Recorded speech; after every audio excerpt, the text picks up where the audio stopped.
I didn't go because I believe in ghosts. I went because my friend wouldn't stop talking about the town. He mentioned it the way people mention a mall, a diner, a popular spot, like everyone was supposed to know about it, like anyone who lived near the mountains and owned a car had to visit at least once.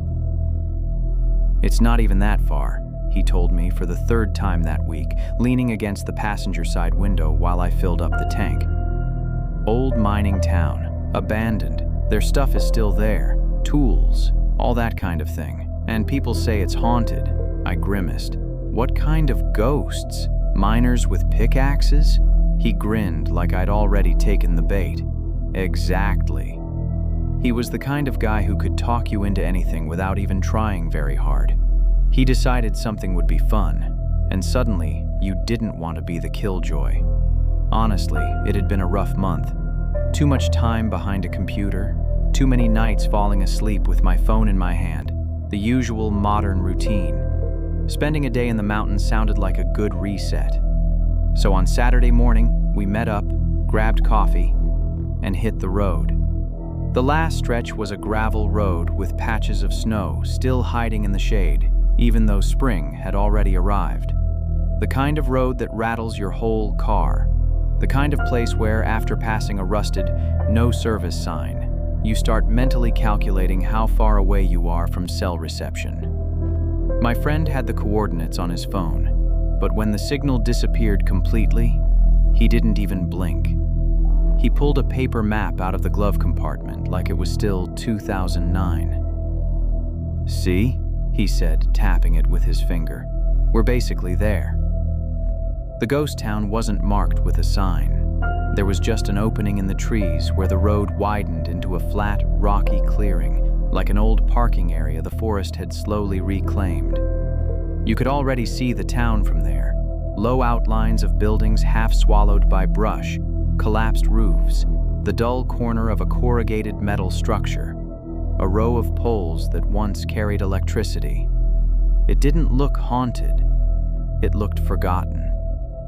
We parked and got out. The air was cold enough to sting my face, but the sun was bright and clean. It smelled like pine trees and wet earth, and somewhere in the distance, water was running.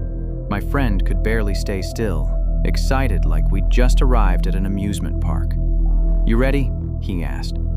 "I'm ready to be disappointed," I said, and he laughed. We started where the main street used to be, if you could even call it that. It was basically a dirt path cutting between buildings. Most of them were just skeletons now. Rotten boards, shattered windows, doors hanging from a single hinge. Technically, there really were old things left behind. Empty tin cans, rusted nails, a cracked sink, an iron stove with its door hanging open. He kept pointing things out like artifacts. "Look at that stamp. Old bottles. Dude, that's an accounting ledger." He was right about the ledger. It was stuck in a drawer half pulled from a desk inside one of the buildings. The pages had swollen from moisture. The ink had bled into blurry lines. He didn't touch it. He just crouched down and started taking pictures. That's when he mentioned the tourist. He did it casually, like he'd been waiting for the right moment. "You hear about the guy who disappeared out here?" he asked. I looked at him. "What guy?" He slipped his phone into his pocket and lowered his voice like someone might overhear us. "Last summer. Tourist wandered off the trail nearby and vanished. They searched for him. Dogs and everything. Nothing. People online said he'd been posting pictures like, 'Found a ghost town,' stuff like that." I snorted. "People disappear in the woods all the time." "Yeah," he said, and his tone changed slightly. Less excited now. "But this guy disappeared here, and now you want to play rescue mission," I finished. He smiled, but it looked strained and fake. "I just want to see if it's true. Like, if there are signs someone stayed here, or you want to be the guy who finds the creepy clue," I said. He raised his hands. "Okay, yeah, maybe." We kept walking, past what used to be a grocery store with almost none of its front wall left. Shelves inside had toppled over. The cash register lay on the floor, half covered in dust and mouse droppings. The glass display cases were shattered. As we walked, I felt that quiet pressure certain places have. Places that used to be full of people. Like the air itself remembers something. And then I saw something that made me stop. A handprint, not on the wall. On the glass still hanging in the window frame. It was covered in dust, but the print itself was clean, like someone had pressed their hand against it recently. 5 fingers, normal-sized. A faint smear at the base, as if someone had dragged their hand downward. "Hey," I said. "This is..." My friend leaned in closer. "Looks like someone's been here." "And recently," I added. He shrugged like it didn't matter. People explore places. That's kind of the point. We kept moving. I felt uneasy, but I tried convincing myself my brain was just inventing danger. That was the kind of atmosphere this place had. But then I noticed something that made my stomach tighten. It was only a flicker of movement in my peripheral vision. To the left, between 2 buildings, deep in the shadows. It looked like fingers. They were longer than they should have been, and the tips looked dark, stained somehow. I whipped my head around and saw nothing. Just part of a broken fence, branches, and a hanging strip of fabric that might once have been part of a curtain. "You okay?" my friend asked. "I thought I saw something," I said. "An animal?" "No," I answered, because those fingers couldn't have belonged to an animal. Something like that shouldn't even exist. I kept trying to convince myself of that, but deep down, I already knew something was wrong. We kept walking. About 20 minutes later, we found the school farther down the dirt road where the town thinned out. It was a low building with one side of the roof collapsed and a broken bell tower leaning at an angle that made me want to stay far away from it. The front doors were gone. Inside, parts of the hallway were open to the sky where the roof had caved in. Sunlight fell across the floor in long rectangles. We went in anyway because curiosity is a disease. There were old desks inside. Some stacked neatly, some broken apart. A chalkboard still hung on one wall, filthy and coated in dust. A row of coat hooks. Above them, a faded alphabet poster. It felt like the kind of place where you should hear children's voices, and the absence of them made the silence unbearable. We sat on the broken steps outside the school, drinking water and eating snacks. My friend pulled out his phone and started taking pictures. Like this was some kind of tourist attraction. "Wait," he said. "Stand next to the building." "Oh no," I said. "I'm not posing in front of a haunted school." "There are no ghosts here," he said with a grin. "Just history." I rolled my eyes but stood up anyway because I knew he wouldn't let it go. He stepped back to frame the shot. "Okay, look slightly off to the side, like you're thinking about how tragic this place is." "Shut up," I said, but I still did it. He snapped a couple pictures. Then he took a selfie standing beside me with his arm over my shoulder, both of us grinning like idiots. "Perfect," he said, scrolling through the photos. Then his smile faded slightly. "What?" I asked. He turned the screen toward me. At first I didn't notice anything, just us, the school behind us, and the dark hallway. Then I saw the 2 white dots. They were deep in the background, inside the darkness of the corridor, perfectly symmetrical, like eyes. Not reflecting light the way animal eyes do, they looked like they were glowing from inside. Pure white circles. My breath caught. "Probably a raccoon," my friend muttered. "In a school hallway?" I asked skeptically. "They get into anything," he said, though it sounded like he was trying to convince himself. He tapped the screen and zoomed in. The image blurred, but the dot stayed. "Maybe it's dust," he said, "or lens flare or something." "It's in the shadows," I said. My friend locked his phone and shoved it into his pocket. "Okay, fine. We leave. Happy?" I was about to say yes. Yes, let's leave. Let's go back to the car and pretend none of this happened. When I heard the sound, it sounded like crying. Quiet and muffled, like someone covering their mouth with both hands to keep from being heard. The sound came from deeper in the town, beyond the school where the trees grew thicker and the buildings were more collapsed. My friend froze. We looked at each other. He started. The crying stopped. The silence that followed felt unnatural, like someone had muted the world. Then we heard it again, farther away this time, quieter, as if it was moving, or at least wanted us to think it was. My friend swallowed hard. "Okay," he said. "All right. We're leaving." We headed back toward the main street, fast but not running. Running would have meant admitting we were scared, and pride is its own kind of disease. As we walked, I kept catching movement in the corner of my eye. Blurry shapes, fleeting motion. Shadows that didn't match the angle of the sun. Then we heard something else. A scream. But this time it was different. A scream of pain. Short and sharp, cut off suddenly like someone had covered the screamer's mouth. My friend stopped and turned his head, trying to pinpoint where it came from. It's not real, I said, though the words sounded weak, because the scream sounded real. There was no mistaking it. My friend reached into his pocket and pulled out his phone. No signal, obviously, but he did it anyway. "We should call." "Later," I said. "Get to the car." We passed the store again, and I saw something that made my blood turn to ice. The clean handprint on the glass was gone. The dust around it had been wiped away, like someone didn't want us seeing it. We turned the corner between two buildings, and I saw it again. This time, not just movement. A hand gripping the edge of a wall.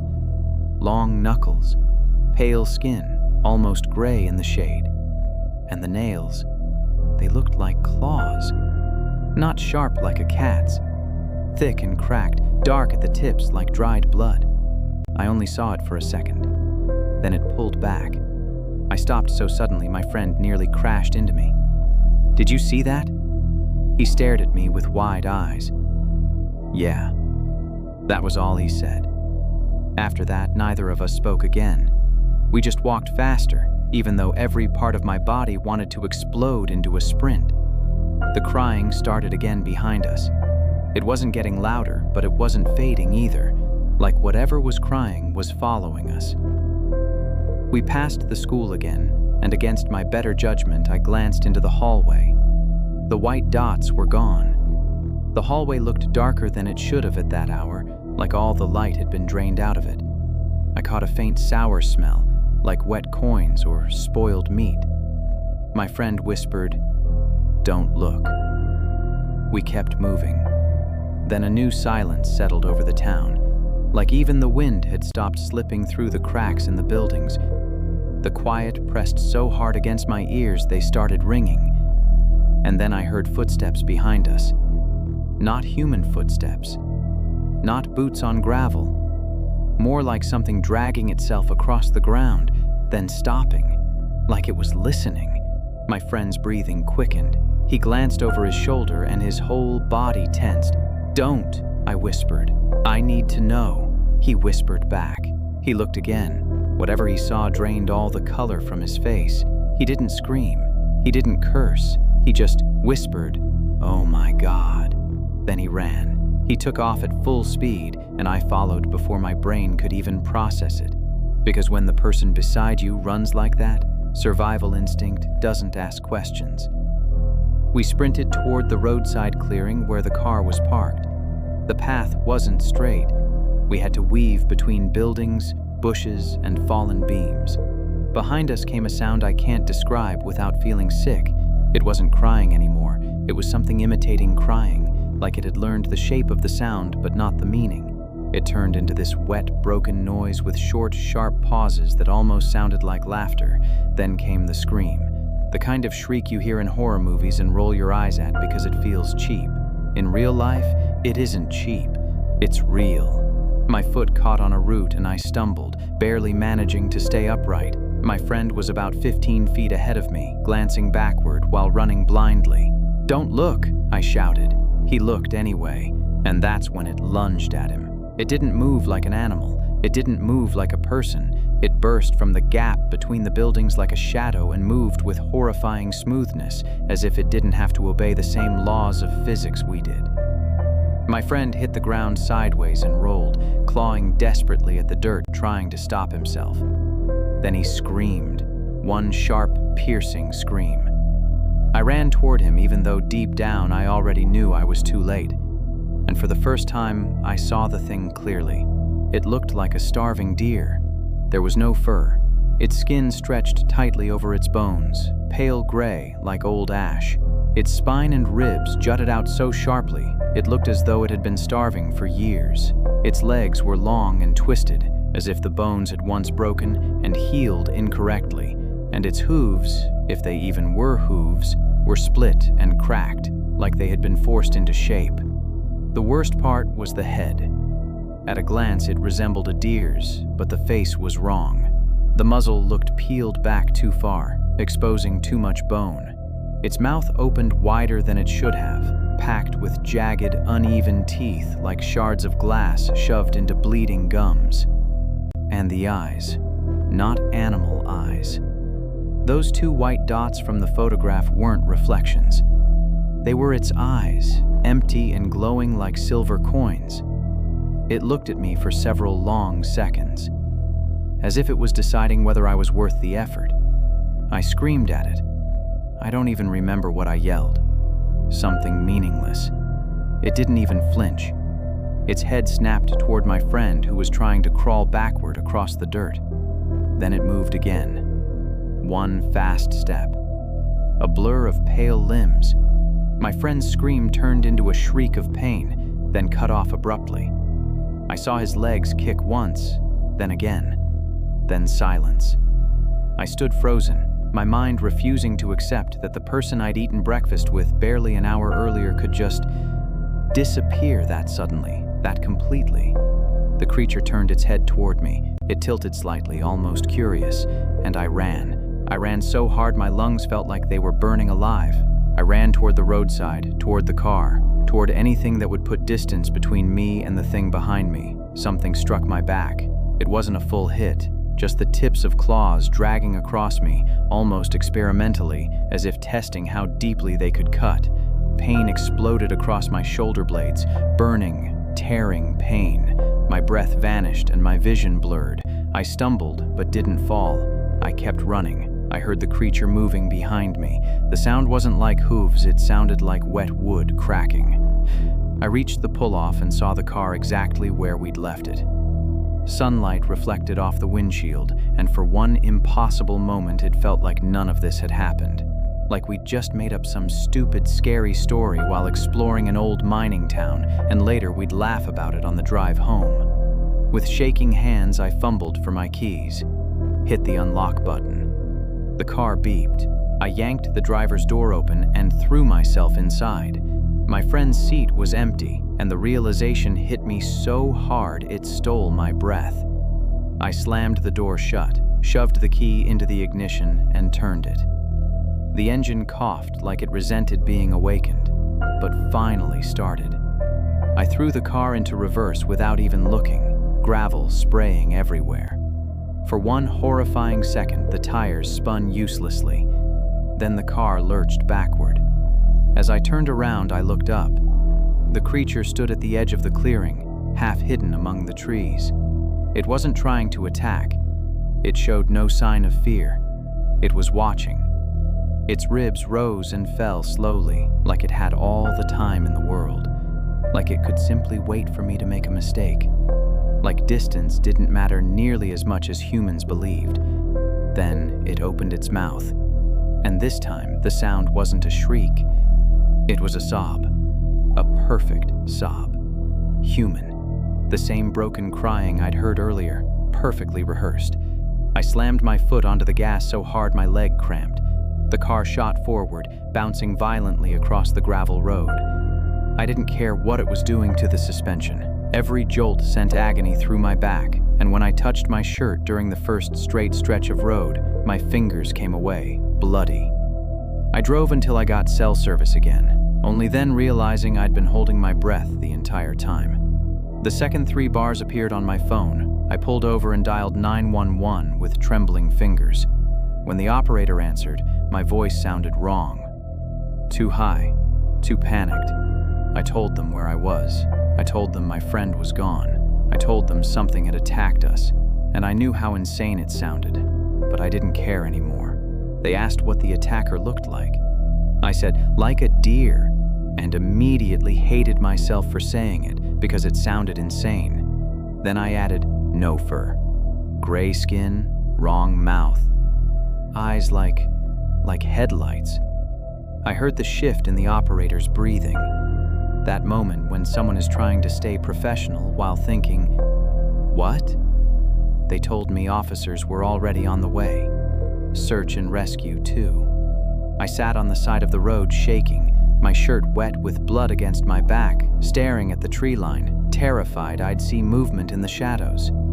Hours later, a sheriff's deputy took my statement while a paramedic cleaned and bandaged the claw marks. 4 long gashes across my upper back. Not deep enough to kill me, but deep enough to prove I wasn't making it up. The search and rescue team went out there that same afternoon. They didn't find my friend. They found the town, of course. They found our footprints, they found the school, they found the place where he fell. There was blood, there were drag marks in the dirt. Then the trail disappeared into the brush like the earth itself had swallowed him. They also told me something else, quietly, like they were afraid someone might overhear. There really had been reports of missing hikers around that town. More than one. People wandered off the trail. People followed sounds. People went looking for the ghost town. I asked if they thought the mining town had something to do with it. The deputy didn't answer directly. He just looked at me for a long moment and said, "Don't go back there." And I never did. But sometimes, when I'm scrolling through the photos on my phone, I stop on the picture of the school hallway. I zoom in. I stare at the 2 white dots in the darkness. I remember my friend saying, "Probably a raccoon." And I think about how quickly probably turns into too late. Because the last thing that creature did, right before I slammed on the gas and left my friend behind in that town, was cry like a real human being. Not because it was sad, because it knew it worked.